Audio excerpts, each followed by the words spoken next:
Hello, good morning, students. In the previous lecture, we have discussed about Walt Whitman, some of the biography of Walt Whitman, and the various terms or various movement he is associated with. Okay. On that, the same note, today we are going to study the very famous poem by Walt Whitman, that is "I Hear America Singing." Okay.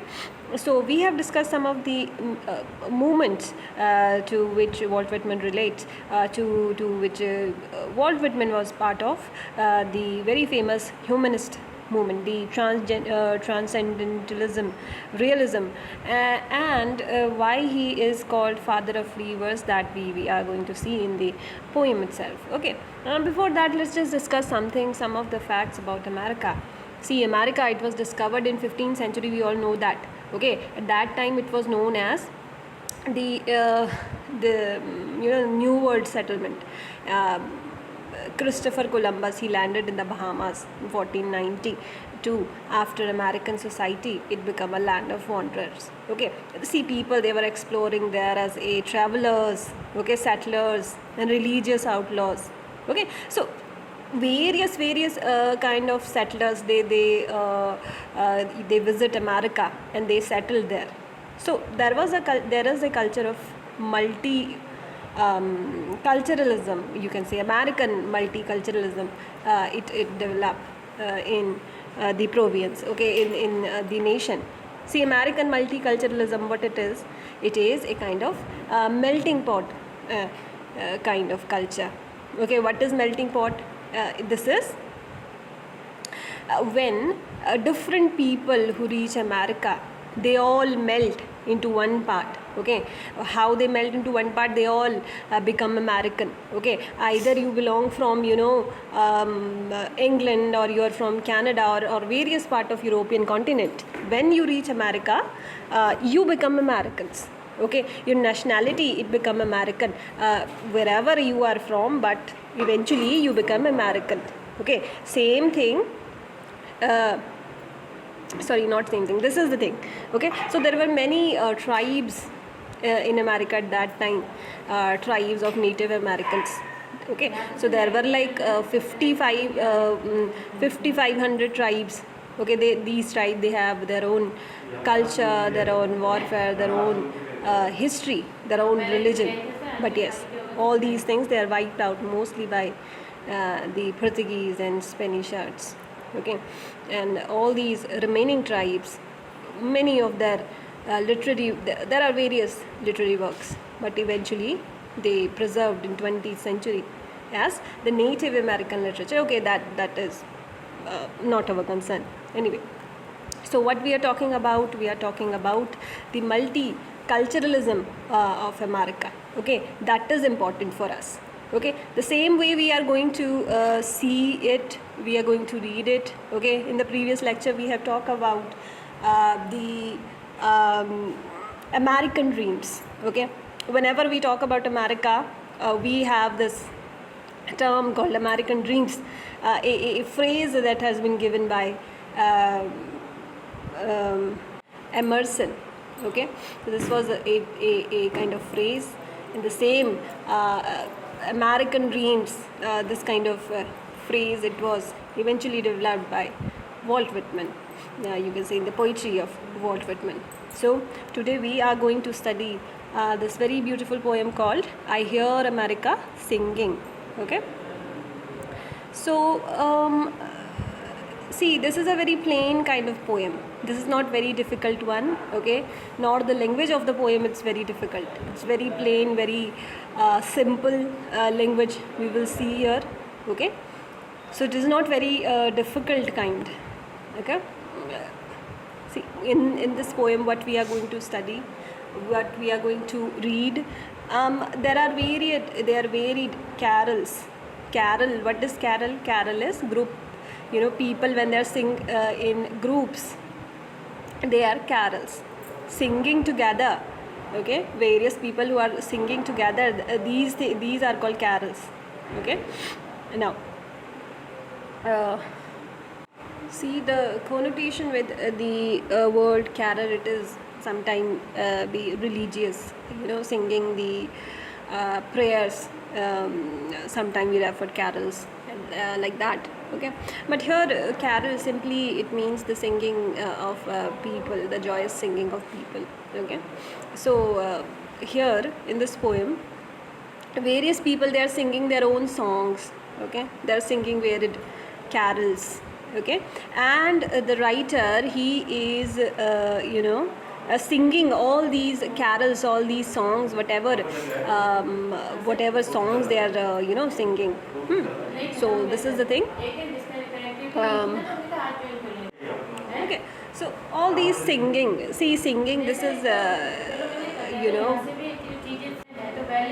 okay, so the singing here, the speaker, he is describing various carols which arise from different figures in the American working class. Specifically, he is talking about American working class here, various people, the American dreams. Okay, so yeah, he is talking about here the various working class. He is hearing the singing of let's see, mechanics. Okay, he's hearing the singing of carpenter, he's hearing the singing of mason. Okay, and he's hearing the singing of boatman. Okay, and duck hand, he's also singing. He's hearing the singing of shoemaker, woodcutter, hatter, plowboy. Okay, mother, young wife, girl. Okay, see, the basic thing is why we sing. Okay, why we sing basically. Why a person sing.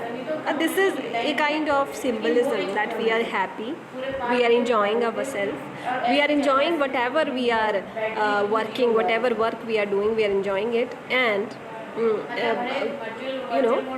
we are performing our duties, we are performing our work, and we are enjoying it, and retrospectively we are singing.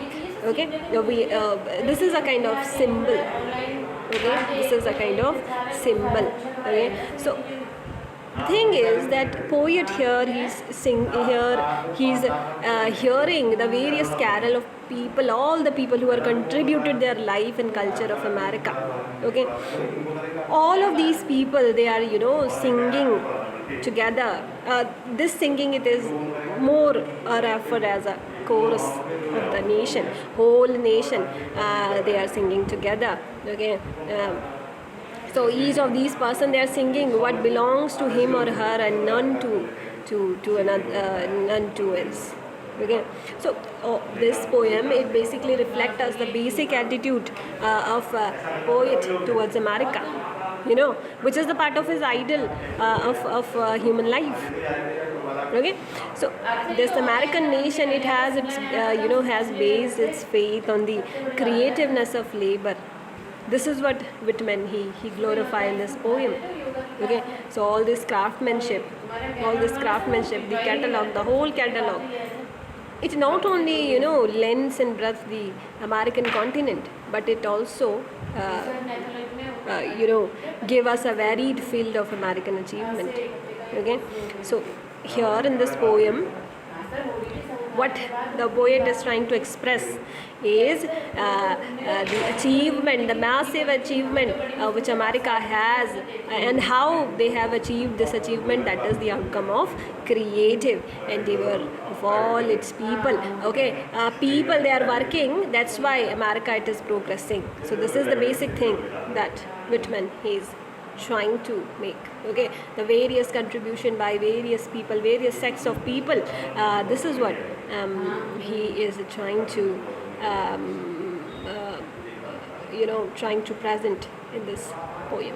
Okay, so the language, this is very figurative. See, although that is very simple, but at the same time the language is very figurative. The language is very figurative in this poem. Kindly mind the background noises. Okay, and definitely have this thing in your mind that this work culture, okay, this happens to be the theme of this poem. His visions of America. This is again another theme that has been employed in this poem. And yes, art and culture, definitely it is how they are singing. Each song. Each song it provides us a detail. It just describes how America is singing, okay? And it's in the different kind of people who are there in America, they are singing in chorus. It just provides us a kind of vision of America, with the involvement of various workers, either mechanics, carpenters, and others. Okay, all of these people, they work to make this nation great. Okay. So yeah, for Whitman, there is nothing more honorable than an American hard day work. So this is why this poem, it just celebrate these people who work so hard, but yes, they left unacknowledged. Okay, so he is just trying to say here that America, it was not built just by politicians or lawyers and all other peoples, okay, but by these unacknowledged peoples like mason, mothers, carpenters. Okay, so this is the basic theme that is there in this poem. All right. So this poem, this was published in Whitman's 1860 edition of his epic collection. I guess you know that is Leaf of Grass. Okay, so this poem, I Hear America Singing, it is published in 1860 edition. Okay, so you should, this is your kind of work that you should jot down all the edition of Whitman. They are very important from the perspective of net. Okay, and for exams also, state exams, and also if you are willing to give these MA entrance tests. Okay, so all these editions, they are very important. Okay, so this poem, as we talk about, it is all about American pride. Okay, American dreams and all that. American pride in a sense that it is pride in working. Okay, we are working. Okay, and we enjoying it. And there is a kind of pride in it that, okay, whatever we are doing, we are very proud of that. So yes, the whole poem, it just described the voices of working Americans toiling away their jobs. Okay, yes, so let's just read it. Okay, so I hear America singing the varied carols. I hear carols. I have just make a mention that what are carols. They are the group singing. Okay, people, they are singing together. Okay, I hear America singing. So this thing is very America here, it is very figurative. He did not say this thing that okay, a state, the people from this state, this particular state, he is singing that, or that particular state they are singing. No, what he said, America. Okay, so America is basically a symbol for American people. Okay, so all of these people, they are singing. Okay, what he said that whole Americans, they are singing. Singing is not figurative again. Okay, this poem, it is literally about American who are singing songs. So varied carols. This is the the speaker, he's just acknowledging that Americans, they belong from various culture. There is the multiculturalism present in America. So Americans, they can sing various songs, different kind of songs in different kind of voices. See, Anglo-Saxon, in the time of Anglo-Saxon, just leave Anglo-Saxon. So we are basically living in Uttarakhand, right?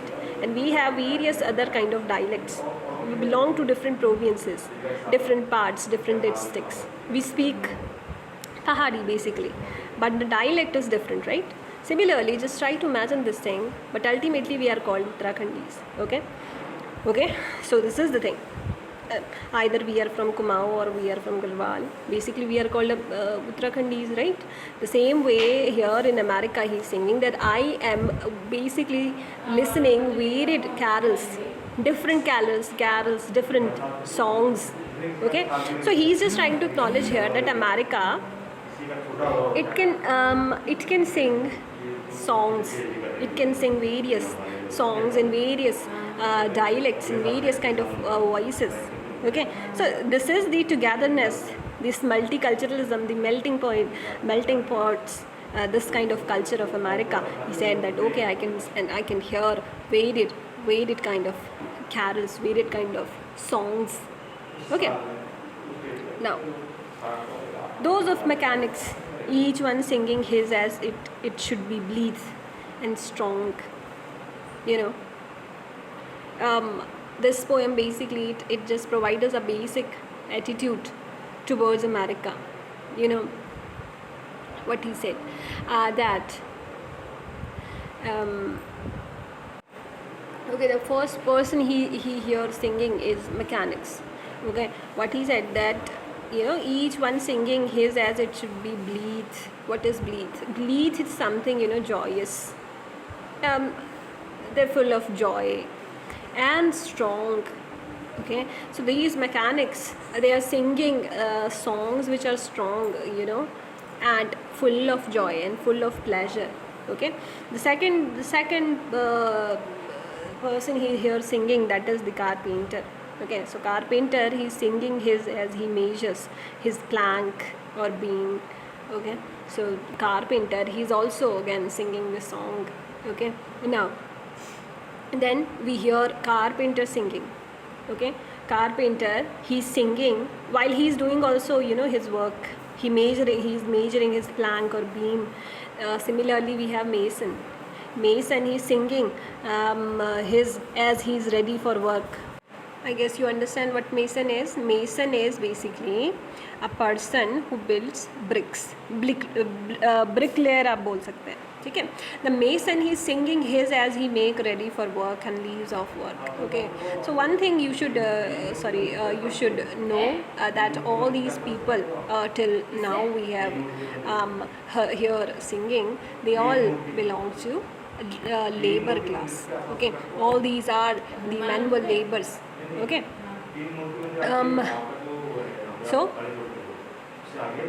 they in a way they are singing their own song. Okay, so mason, he's singing his song. Obviously he makes ready for work or leaves off.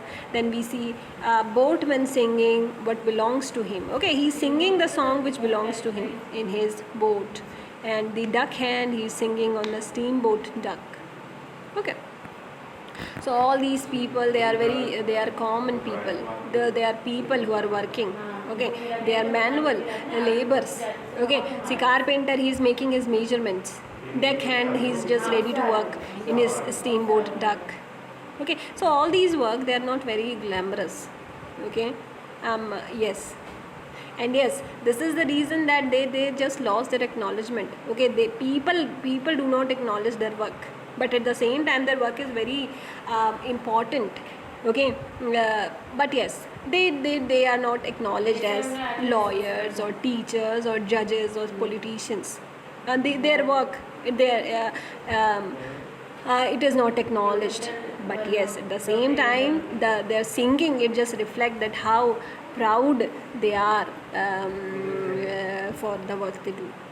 Okay, and the speaker, he's feeling very proud to acknowledge their work and to obviously their singing voices in the poem. So basically what he's trying to do here, he's just shedding some kind of light on people who don't often make appearance in the poetry. Especially in whenever poets they tend to write poetry, they try to picturize some beautiful scenery. Obviously they are not going to take these their manual work, the labor, they are not going to present it. Okay, so yes, the writer, he is very proud in describing and acknowledging the work of these common people. Okay, who definitely do not make any kind of appearance in the poetry. Okay, so now let's see. Now we have the shoemaker singing as he sits on his bench, the hater singing as he stands, the woodcutter's song, the ploughboy is on his way in the morning or at noon, intermission, or at sundown. Okay, now we have few more workers. See, basically he has make a list of people who do not get acknowledged, all these people. Okay, and we do not find these people in poems. Okay, so all these people, all these proud people, what they have all in common. See, the common thing is, the common characteristics they share is their work hard, their hard work. Okay, all of them, they are working very hard, they're toiling really hard to get together. Now, obviously for their money, for their livelihood, but at the same time they're very proud of whatever they're doing. Okay, so now we have shoemaker. Okay, we are hater. Okay, the woodcutter song, the plowboy on his way in the morning or at the noon. Okay, intermission or at the sundown. Okay, so the plowboy, I guess you know this thing. Okay, working in the fields, plowboy, they work in the field. Okay, on when he's going on to the morning to the fields and he's coming back at noon, intermission or at the sundown. All these times they are singing. Okay, they are working, they're singing. Okay, so this is a very long day of hard labor. But plowboy, even the plowboy, he's singing his song to pass the time, of course. Okay, so now we have the delicious singing of mother, of young wife at work, or of girls sewing or washing. See, this is the thing. Mothers and wives and girls, they do not get that kind of acknowledgement. Their toil, it doesn't count to national pride sometimes. Okay, their works, they are not get acknowledged. The work of women's, okay, along with the work of men, these manual labors of men. Okay, all these work, they do not get acknowledged very much. Okay, so but in this poem he's trying to acknowledge all the works done by these women. The mother, she's working. The young wife, they are going to work. Or the girl who is sewing or washing, all. So what he's just trying to present us here, that the world of labor, it is just not a men's world. Okay, so he is also celebrating the work of women. Okay, so this is the very beautiful perspective of writing of Walt Whitman we are finding. Okay, now each singing what belongs to him or her and to none else. The day, what belongs to the day. At night, the party of young fellow, robust, friendly, singing with their open mouths a strong, melodious song. Okay, so this poem, it ends by bringing all these singing labors together. Okay, so all these people, they are singing together. Okay, they're singing the song which belongs to him or her and none else. Okay, so he's just trying to acknowledge us here that whatever work they are doing, whatever labor they are doing, it is unique in itself, and their works, they belong to them only. Okay, and at the same time he do not forget to acknowledge the acknowledge women's also. So he has said him or her here and to none else. So the day would belong to the day. At night, the party of young fellow, robust and friendly. Okay, so what the kind of picture he is just trying to present here, that okay, these young people, they are robust and they are friendly. Okay, they keep singing, they are enjoying their time. Okay, all these things. Okay, see, at the time they are working. Okay, they're singing. Okay, we know that the singing, it is real. This is real now. So the writer, he's just trying to present us. Okay, at daytime they're working, at night they are enjoying themselves, they're partying. Okay, they're friendly, robust, and singing to whatever with their open mouth, their strong melodious voice. Okay, so this is the thing. Okay, all these people who are singing, okay, either they are mechanic or carpenter, or their mother, wife, all of them, okay, their work, they're singing, they just enjoy themselves, and this singing, it just express their joy and their feeling of fruitation. Okay, they all of them, they are highly individual, individualistic men and women. Okay, so all of them, they are singing what belongs to him or her. Okay, so this is the the basic attitude towards America. Okay, how American nation, they have their faith on the creativeness of labor. तो यहाँ पे हम क्या देखते हैं कि there is the various people, the catalog of all these people who are working, okay, who are doing the labor, and the writer, he's trying to glorify all these works, okay, all these singing in a way. Okay, so this is a very simple poem. I hope that you understand this poem well.